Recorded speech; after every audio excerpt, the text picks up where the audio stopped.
All right, so we're actually going to extend this externalities lecture a little bit, and we're going to do this by talking about a few different types of goods. And the reason we're going to do that is because there's some goods that, in particular, just by existing, their nature, they actually are going to have externalities. So we're going to describe some goods by some of their features, and then that'll lead us to a more descriptive nature of some of these goods. So some of these features are whether or not a good is rival. A good is rival if someone is consuming that unit, and that means that someone else cannot consume that same unit. Okay, so if I eat a cheeseburger, someone else cannot eat that exact same cheeseburger. Okay, we would say a good is excludable if people that don't pay for the good can be easily prevented from using it. So the example I use is jeans. Okay, so clothes. You got to pay for clothes. You can't go around wearing clothes out if you haven't paid for it, if someone hasn't paid for it, right? So an example of a good that's both is, let's say, Happy Meal. Okay, so it's going to be excludable. Okay, you can't just get a Happy Meal for free. You got to pay for it. And it's rival because you're going to consume that. Someone else can't consume that exact same Happy Meal. You've eaten it. Okay, we've got some more definitions. These are just really the opposite of the prior page, though. So it's non-rival if it's not what it was on the prior page. Okay, so if that means if more than one person can consume the same unit at the same time. Okay, so digital music is the example. So more than one person can listen to the same song online at the same time. Okay. A good is non-excludable if people who don't pay for the good can't be easily prevented from it using it. Okay, so national defense. Okay, so if someone lives in this country, whether or not they pay their taxes or not, the national defense, the armed forces are going to exist and function. Okay, so an example that is both non-excludable and non-rival. How about an asteroid deflection system? Okay, so it's not excludable because if I'm, living in this world that is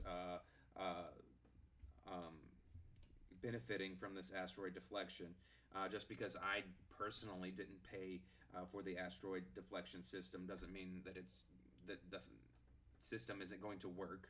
I'm still going to get the benefits from it, and just because I get the benefits from it, so if it's non-rival, just because if I get the benefits from it, doesn't mean that someone else doesn't also enjoy it, the benefits of it. Okay, so we can classify goods in 4 different ways based off if they're rival or not, and if they're excludable or not. Okay, so for each of these goods, I'm going to do a series of slides on, so I'm going to go pretty quickly through this individual page. But private goods, now that's what we've been dealing with mostly in this class. They're going to be rival and excludable. Okay, so for example, the Happy Meal that we talked about. The one we just talked about, if it's non-rival and non-excludable, those are going to be public goods. Okay, so we're going to put a particular focus on public goods today. We talked about private goods most of the class. Public goods are an interesting case, so we're going to spend most of this lecture talking about public goods. But we've got a couple of other types too that we're going to spend some time on. We've got common resources, so things that are non-excludable but rival, and we've got artificially scarce goods, which are non-rival and excludable. Okay, so we're going to go into detail in those now. So again, private goods, we've seen this for the most part in this class. They're excludable and rival. You've got to pay for it in order to consume this good, and your consumption of this good means that someone else cannot consume that exact same good. So for example here, we've got food. Okay, so food is the prime example for that. But public goods, again, they're non-excludable, non-rival. Okay, so because you can't stop someone from enjoying the good if they don't pay for it, then it's difficult to get them to pay for it. And because it's non-rival, then production costs aren't going to change at least not much, with additional users. Okay, so we're going to spend some particular time on this one. Because this type of good is oftentimes provided by the government, then it begs the question of how much is optimal? How much should the government be providing? And so the solution concept we're going to use is where marginal social benefits equal marginal cost.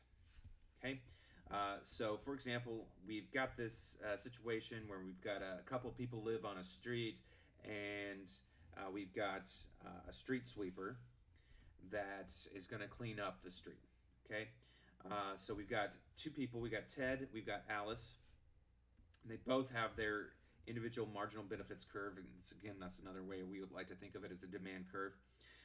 And for different levels of quantity, we've got different valuations that Ted and Alice give to the different quantities, a different increase. Okay, so again, at first, for the first street cleaning, Ted's going to value that first street cleaning in a month at $25, and Alice is going to value that first street cleaning at $21.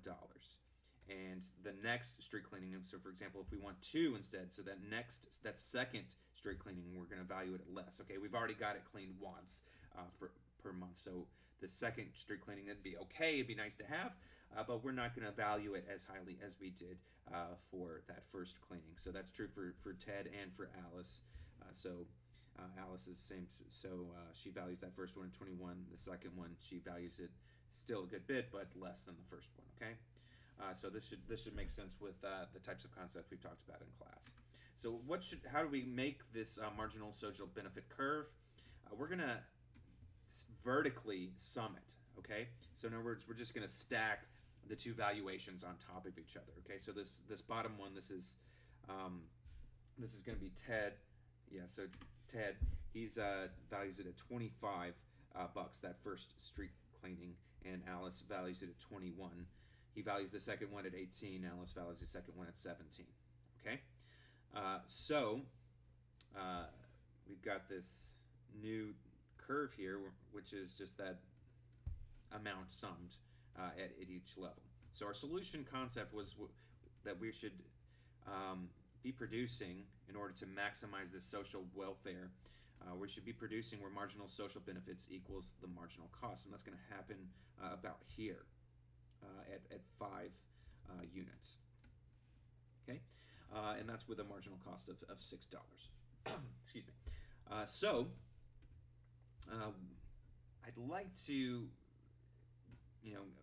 use this opportunity to give us the opportunity to think about why this marginal social benefits and marginal cost curve equaling each other. Why is that the efficient place? And it's really the same kind of thought process that we went into when we were trying to find out why is equilibrium the efficient place when we were talking about that earlier in the semester.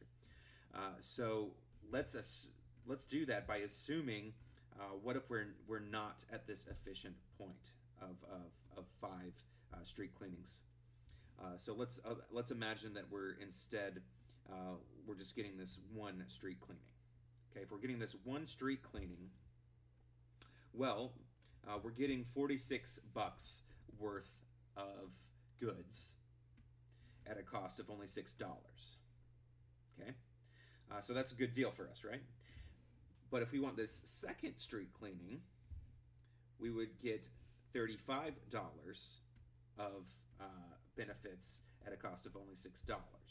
Now, that it's not as good as this $46 worth of benefit, but it's still greater than $6. Okay, we're getting a public benefit of $35 at a cost of only $6. Okay, so that seems like it's a pretty good deal, and we're going to have that deal all the way down this marginal social benefits until we reach the point where they're the same. And just as you would expect, afterwards, the benefit is going to be outweighed by the cost. Okay, so the benefit here is going to be $2, but we would have to pay $6. So that doesn't seem like it's worth it for us. It's not very efficient. Okay, so let's compare that to how we constructed the private market demand curve. Okay, so one of the first lectures we did, we found out what the demand curve was for these individuals, and then we summed them together. And we summed them together in a different way than we're summing them together for a public good. Okay, so privately we sum them together horizontally. So in other words, just as a recall, at a price of $3, neither consumer 1 or consumer 2 are going to want to buy any of this good X. But a price of $2, then consumer 1 is going to buy 1 unit. Consumer 2, though, is still not going to buy anything.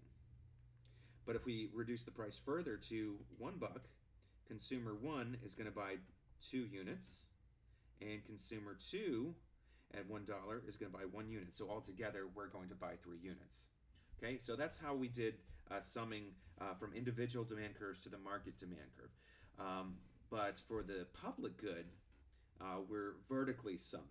Okay, so we're getting this benefit of $25 and $21. So we're saying together we're getting this benefit of $46.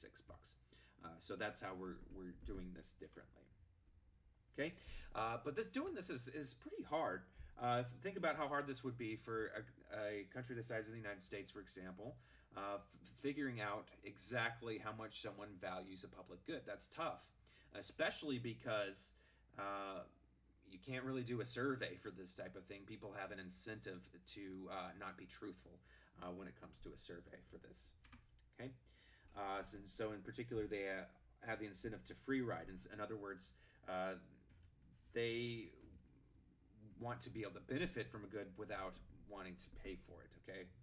So we've got these public goods. People don't want to pay the taxes for it. They want to enjoy it, but they don't want to pay the taxes for it. So this next little bit is just to show you that. This was for a different version of this class, an advanced version of this class, so I'm not going to go into the math. I'm just going to describe kind of what's happening in general terms. So listen more to what I'm saying, I guess, than what's a little bit on the screen. So basically what I've done is I've made this very simple utility function for a public good. Okay, and what I asked myself here is if I contribute to this public good, how much will my utility change? Okay, and through using calculus, basically we found that my utility would actually change in for the worse. It would be a negative change. Okay, so in other words, if by contributing to this public good, I'm going to be worse off, why am I going to do it, right? I've got this incentive to not contribute to this public good. And if everyone in the world had that same incentive with a simple model, then we would have it so that no one's contributing to this public good. So let's compare that. And again, this is some scary looking math, I know. We're not going to do the math. Basically, all this is I'm summing up the total utility function for everyone in this society. And I do the same analysis where I try to figure out, well, how much is the change in this total society utility if we contribute one extra dollar to it. And in this case, it's positive. It's positive. So in other words, society is going to be better off by contributing basically everything to this public good in this simple model. But individually, we've got the incentive to not contribute anything. Okay, so that's a bit of an issue. Okay, so moving on to another type of good, artificially scarce goods. We also call this club goods. These goods are what are excludable and non-rival. Okay, so in other words, we can stop someone from consuming this good if they don't pay us, but other people can consume the same thing. Okay, so for example, Wi-Fi. Okay, so Wi-Fi is something we can stop people from using if they don't pay for it, but it's essentially non-rival. Okay, so unless you're using some ridiculous amount of bandwidth, you're not going to affect anyone else. Okay, So what's interesting about these artificially scarce goods, for the most part, are that the marginal cost of allowing one more person to consume it is essentially zero. Okay, so think about a large cable company like Spectrum. Okay, so you using their internet, how much is that actually costing Spectrum? Just, you know, if in a world where you don't use their internet, in a world where you do, how much has that changed their cost? Not much, if anything, right? Um, so, um, you know, if we're to be efficient, then you remember our supply curve comes from the marginal cost curve, right? So imagine a world where supply and demand met, where the supply is zero, the supply curve is always at zero. That means that they should just be giving away the good for free, but of course we know that that's not going to happen, right? Why would they even enter the industry if they're just going to charge the good for free? So that's not going to happen. It's excludable, so they can stop you from using their good. If you don't pay for it, so that means that they will charge a positive price. Here, where this supply curve, the marginal cost curve, is equal to zero, this is going to be the efficient quantity right here at where the demand curve is going to equal zero. But that's not what's going to happen, because they can exclude people from using it. Let's say in this particular case, for an on-demand movie, they're going to charge you $4. Okay, so charge you $4, and that's go down to see what the quantity is, and there's some market quantity. So because the producer's charging this $4, that's going to leave this area here as deadweight loss, because it's not at the efficient amount. Of course, there's not too much we can do about that. Again, we have to have the incentive for people to provide this good in the first place, or we wouldn't even have any on-demand movies. But there is this deadweight loss as a result. Okay, and we also got common resources. Common resources are non-excludable and they are rival. So in other words, you can't really stop someone from using something that's a public resource.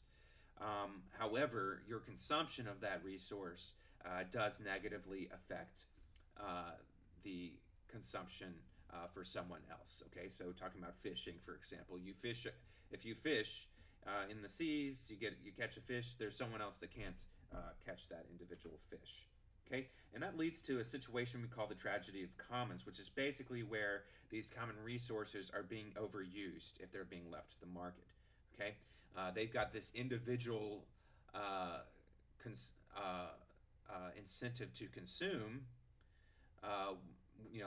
Marginal cost there for one person is pretty low, but if you sum up the these marginal costs to everyone, this cost is actually really high. So again, that's going to lead to a situation we have an externality. Okay, so in this particular case, we've got this production externality, where we've got our marginal private costs as being lower than the marginal social cost, the cost to society from consumption. Okay, so as you might imagine, in this particular case, we've got this externality. Maybe we should have some sort of government solution here. So we could tax, like we've seen before. We could make it excludable, so we could assign some sort of property rights to it, or we could create a system of tradable licenses for the rights for the common resource. So you might have seen something called cap and trade for pollution, where we've essentially given a license to produce a certain amount of pollution to companies, and they can trade these licenses. Okay, so this is just a little example of the difference between the two. Chickens, people individually own chickens; they're not endangered. But when it comes to the chicken of the sea, that's not quite the same case. People can overfish, and if there's not ownership given to the right to fish, right? So for this chapter, I'd like you to know the 4 different types of goods related to rivalry and excludability. So we're talking about club goods, public goods, private goods, and common goods. So what are some problems with these? What are some possible solutions for these? how do we derive the marginal social benefit curve for a public good, assuming that we have the information in order to do so, okay? All right, so that will be it for this extra lecture on externalities. So thank you very much.